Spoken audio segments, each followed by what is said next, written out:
Alrighty, what is going on, everybody? Welcome back to another CYPRX video breakdown. In today's video, we're going to be discussing some topics surrounding digital assets, cryptocurrencies, ESG, climate change, showing you guys that the devil's in the details. These large organizations are, for a fact, having discussions, talking about the digital transformation, cryptocurrencies, blockchain, and distributed ledger technologies. We might even throw some metaverse conversations in here. These are some things that you might have missed that we've posted recently on the Twitter space, some fundamental PDFs along with some up-and-coming events taking place in the digital asset landscape. So pay attention to detail, as always, showing you guys that there are, for a fact, ongoing developments and conversations happening behind the scenes during this crypto winter, keeping you all fruitful and having a long-term perspective, showing you guys where this digital asset ecosystem is truly headed.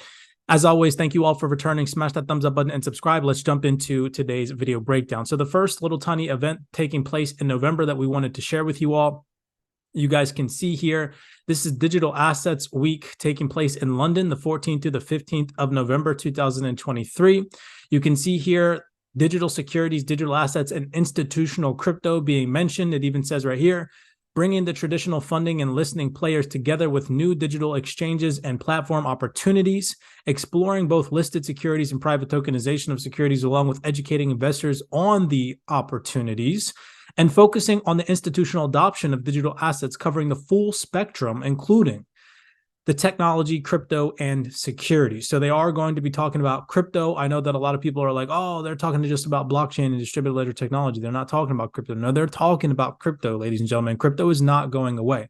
You can see here, individual representatives from BlackRock will be there. Individual representatives from State Street will be there. We know the perspective on both of those large institutions on the digital asset ecosystem that we've heard from in previous panel discussions. So we thought that that event was interesting. This one as well. Shout out to the CYPRX researchers for always finding this stuff.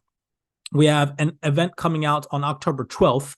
I'm not too sure when I will be uploading this video breakdown, so it might be past this event. However, this is going to be a significant event to pay attention to. Now, if we scroll down here, what I find interesting is we see representatives from Swift at this event.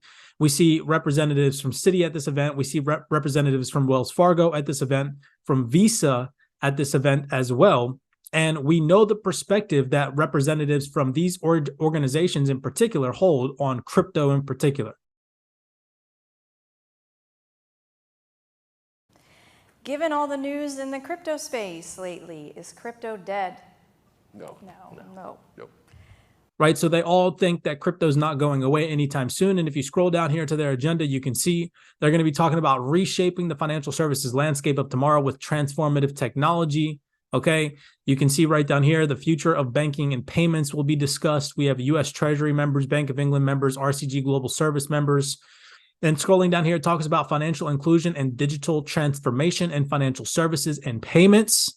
Then right down here, it talks about the entry of blockchain technology in the open banking network and payment spaces.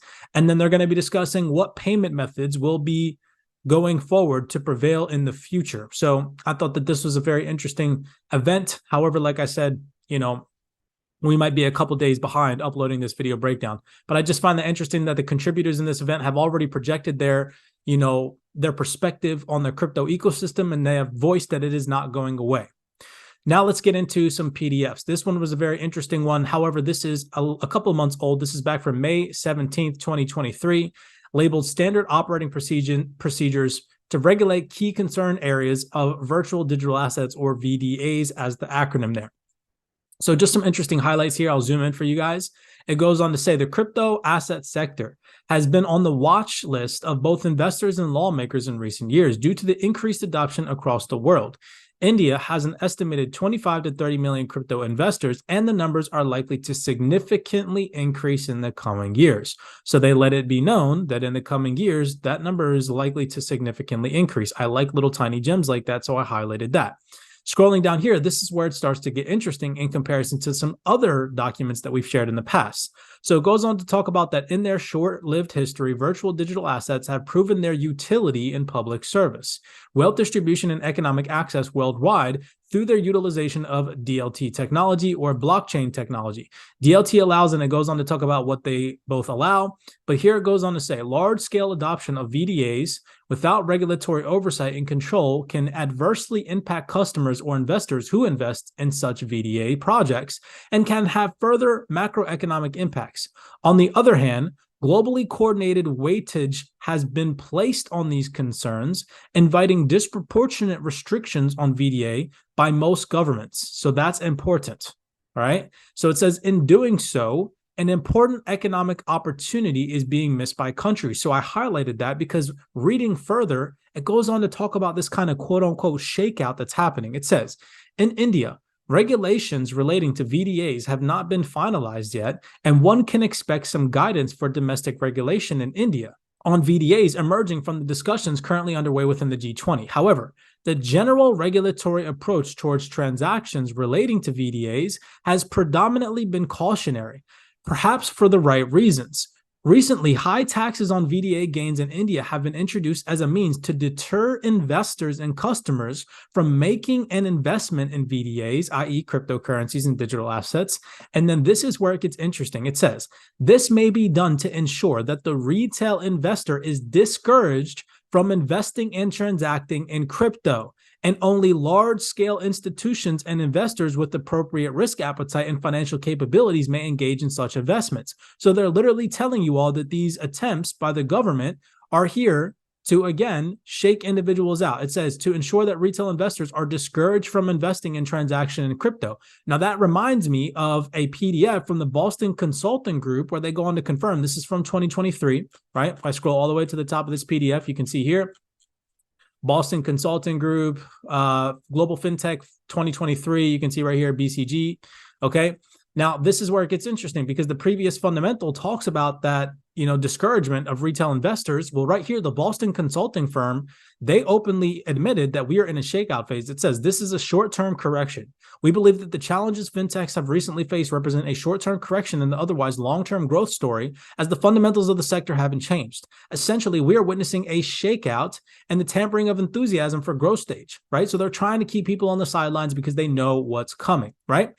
So this was a very interesting fundamental as well, kind of in collaboration with that. This is from September 2023 from the banking technology. Now, if we scroll right down here, it gets very interesting because what it goes on to talk about is Ripple. It talks about XRP, but then it also goes on to pretty much mention how mainstream media doesn't really cover any of the positive fundamentals that come out in the space during crypto winters. And we've heard that from previous panelists before confirm that that is to be the case. What is, for instance, very typical that if you have a crypto winter, good news tend to be ignored. Now, this PDF goes on to read, a series of crypto-related bankruptcies starting in the middle of last year, peaking with the collapse of FTX and 60% collapse in the total market value has resulted in investors and industry talent losing faith in the crypto markets. Remember, we just confirmed Boston Consulting Group announced to everybody that we are in a shakeout phase. So think about that. As recently as this April, on All End and podcast, tech booster and investor, I'm not going to butcher this guy's name, Chamath, who previously claimed that Bitcoin has replaced gold, said crypto is dead in America. Now, that reminds me of something that the Broadridge CEO openly said at Sibos, where he goes on to confirm that the mainstream narrative is that crypto is dead. However, if you talk to investors and institutional players in the know, they will confirm that crypto is not dead. Where you and Broadridge, are you seeing the move to DLT-based platforms, okay? Yeah, I think it is. It's funny because with sort of the implosion of the crypto market last year, I think the general public is sort of thinking like, oh, well, this stuff is going away. Mm-hmm. And, when you talk to people in the know in financial services, it's like, no, it's not going away. Yeah, it's very real. So it goes on to say, however, this narrative never really differentiated between crypto and blockchain tech and how institutions have all this time been quietly adopting blockchain technology. Furthermore, while decentralized finance might be viewed as a nice to have in a developed world for emerging markets, blockchain tech is the affordable infrastructure to provide access to basic financial products, i.e. bank accounts and savings and lending products. Meanwhile, in the last couple of months, there have been a string of positive developments with the allowance of crypto trading in Hong Kong in June, the SEC accepting BlackRock's submission of its Bitcoin ETF, and the broader industry implications of the judicial ruling that XRP is not a security in the SEC's case against Ripple. With all this positive news, there is an optimism back in the air in the crypto and blockchain community. So I thought that that was interesting. Now, if we come over here, this is a PDF straight from Deloitte. And I thought that I'd just read some interesting highlights from this and then compare them with some things that a JP Morgan representative with over 25 years of banking experience said in a panel discussion. We at JP Morgan obviously are a meaningful player in this space, we think that the whole crypto DLT technology is very exciting, and that is something that one should take very seriously. So this PDF is labeled Banking in the Digital Arena. Are we heading towards the meta bank, specifically focusing in on the metaverse mentioned from the beginning of this video breakdown? This is from June 2023, so this is updated from this year. Talks about a digital paradigm shift. Where have we heard that before? Talks about long-term opportunities in the metaverse, so key terminology right there for you all to pay attention to. Having a long-term perspective in the market. It talks about how over the past few years, the banking industry has experienced a radical paradigm shift towards digital adoption, driven by a progressive change in the needs and habits of customers, further accelerated by you see that word right here, right? We've talked about that before, how because of this whole CV pandemic, right, they digitized everything. Fundamentally, was financial services being replatformed? Were we on a paradigm shift here? And right down here, it continues to read the digital challenge in response to the demand side change of banking preferences and expectations in the current stage of banking digital maturity, the 1990 to 2030 digital banking paradigm. Banks' digital channels are quickly moving beyond a simple channel to becoming the core banking value proposition. Now here it says, as institutions still look to address and overcome the digital paradigm shift, a new business space were to play and compete in unfolding thanks to technology advancements and is knocking at the door of disruption and innovation, i.e. the metaverse. Why act now? Today's context gives corporations the right amount of time to act as thought leaders within the space, creating partnerships with facilitators and building offerings as metaverse technologies progress. We know that large institutions, for example, individuals like JP Morgan will be representing themselves inside the metaverse, and they are telling you openly at panel discussions from 2023 that you all should be taking this stuff serious. Because you can basically imagine banks as being a set of APIs to the world, and investors will have APIs that basically will tell them, I want this exposure and I have that exposure. And if it matches, the transaction automatically happens and it will get arbitrage itself out. Everybody that wants to buy will be buying, and everybody who will sell will be selling. And that will no longer have a lot of human interaction at that point. That is feasible. Technology allows for it, which, given I'm short of time, the last thing is obviously the whole metaverse discussion, which JP Morgan is embracing, and we have a presence in Decentraland. Who cares who wants to visit us, you'd find us there.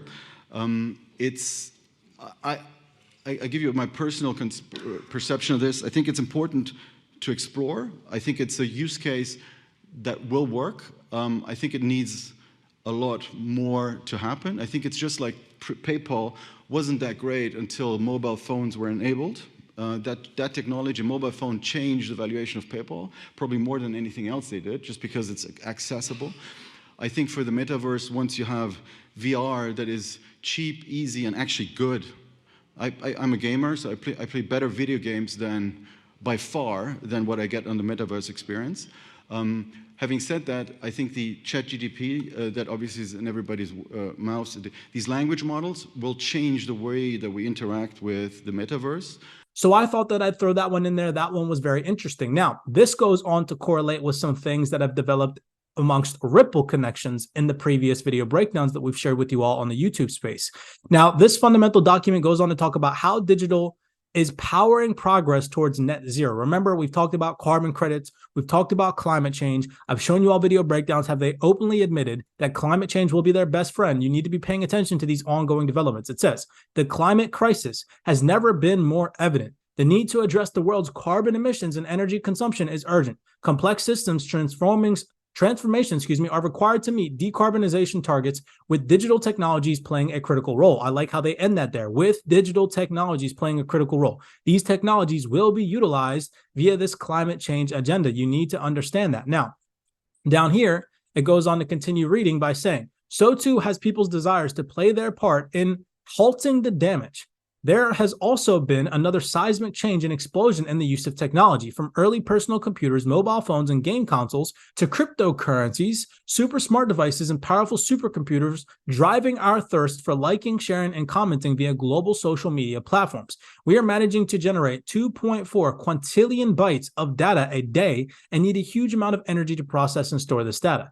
Industries are, for a fact, converting with tech partners across supply chains and ecosystems, both to decarbonize and to innovate with increasing carbon emissions. Businesses can use technologies to understand the carbon footprint of products and services across the whole value chain. We can map, track, and visualize energy data in order to manage and reduce usage. We can use these insights to make the right design choices for inbuilt net zero carbon worldwide, right? So this whole entire digitalization and this whole entire net zero carbon climate crisis, whatever you want to freaking call it, it's happening. This is why I've been telling people to pay attention to this, because if we see fundamental pieces like this, right, we look at past events that have come out just recently. This is only from a couple days ago. The chief sustainability officer and assistant managing director at the Monetary Authority of Singapore. Remember, pay attention to these key partnerships. Why am I even reading this to you all? We know, excuse me, October 3rd, 2023, what happened? Ripple did what? They secured major payments institution licenses from the Monetary Authority of Singapore. Well, look at what these high-end representatives are saying about climate change. Look at this. This is an event that took place, the MAS special address. Okay, you can see the individual representative speaking right here from the Monetary Authority of Singapore. And what is she saying?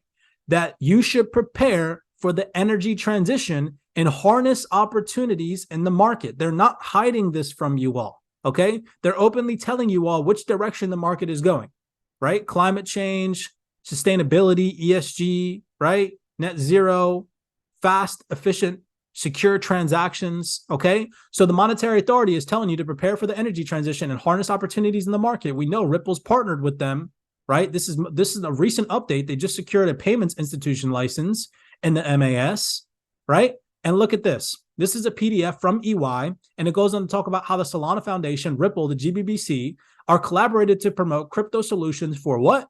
Climate change. It says right here, Ripple and several other industry groups, including EGO Networks, Global Blockchain Business Council, and the BXCI Group, are collaborating to promote the use of cryptocurrency solutions to combat climate change.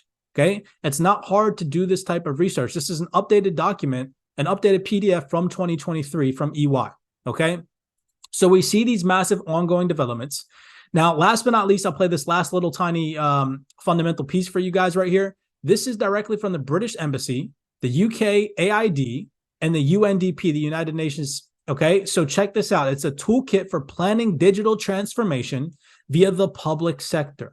Digital readiness assessment of the organization. So they're doing a complete readiness assessment. I want you to take it upon yourself. I'm going to read this for you guys. If you want to leave off the video here, take it upon yourself to pause this and read it. I'm going to read it for you. But this is a massive statement right here. This is confirming the digital transformation. This is confirming every single thing that we've been attempting to tell you guys, that there is an ongoing transformation. So with that being said, before I read this to you guys, many blessings to you all. Smash that thumbs up button, subscribe. Again, reading fundamentals that you might have missed during this crypto winter, showing you all that there are for fact ongoing developments happening behind the scenes, not to get flooded out, to understand where the direction is headed long-term, have a long-term vision. As always, many blessings to you guys. Thank you all for returning. Let me read this last little tiny piece for you guys, and then I'll let you all go. So it says, the technological infrastructure, which we know is changing. Common infrastructure in the form of digital platforms and services, standards, and interoperability represent the basic building blocks towards the greater digital efficiency of any institution, primarily in terms of cost reduction and improvement of data exchange. Remember, we just saw from this PDF right here, right? 2.5 quintillion bytes of data a day. We need a huge amount of energy to process and store this data. Okay, do you guys see what's happening, right? It says, stakeholders may include relevant ministries at all levels of government, and BIH, especially the ministries of transport and communications and the ministries of finance. Technological infrastructures as a pillar of digital transformation treats essential issues of digital transformation by analyzing those concrete infrastructures and systems without which it would be redundant to speak about a digitally transformed institution. The assessment of the institution in this section begins with an analysis of the use of workstations, servers, networks, infrastructures, communication networks, and the use of software and platforms on which the used software is based. Further assessment of the institution in this area continues through an analysis of the extension of key records, registers, and digital forms and the existence of associated e-services. Then it goes on to say up here, if there are already solutions for the integration of different data sources such as GSB or government service buses, it is necessary to analyze such solutions as well as key API application programming interfaces. Solutions, if they have been implemented. In this segment, it is important to touch upon the different models, right? And it goes on to talk about what these models are. The assessment in this section ends with an analysis of core applications. Look at what it's saying. Core applications and possibly used technologies such as, this is where you need to pay attention, cloud services, Internet of Things technology, smart solutions, i.e. smart cities, blockchain, data storage and exchange, or artificial intelligence. It's telling you what technologies you should be doing research on for this digital transformation. It says it is necessary to examine the following through an assessment of digital readiness of the institution. So many blessings to you guys. I'm just here in an attempt to show you all. They're mentioning terminology like interoperability. They're mentioning terminology like accessibility, data collection, blockchain technology, artificial intelligence. They're not hiding this stuff from you. Don't let anybody that's ignorant out there in the mainstream let you think that this is dead in the water, that it's going away. It's not going away. Once technology is out of the box, it can only do one thing, and that is evolve over time. Yes, there's going to be trials and tribulations. Yes, there's going to be hurdles that we need to overcome. But those hurdles will be superseded, and we will go and enter into an era of straight up utility. And I can only fathom what that's going to be like in the future. I know you all can as well. Many blessings to you all. As always, be cognizant, be aware. I'm not telling you guys to go out there and buy digital currencies. I'm not telling you guys to go out there and invest in crypto assets. Again, assess your risk properly. Just all I'm asking is that you take it upon yourself to spread information like this and do research. Smash that thumbs up button and subscribe. I'll see you guys next time.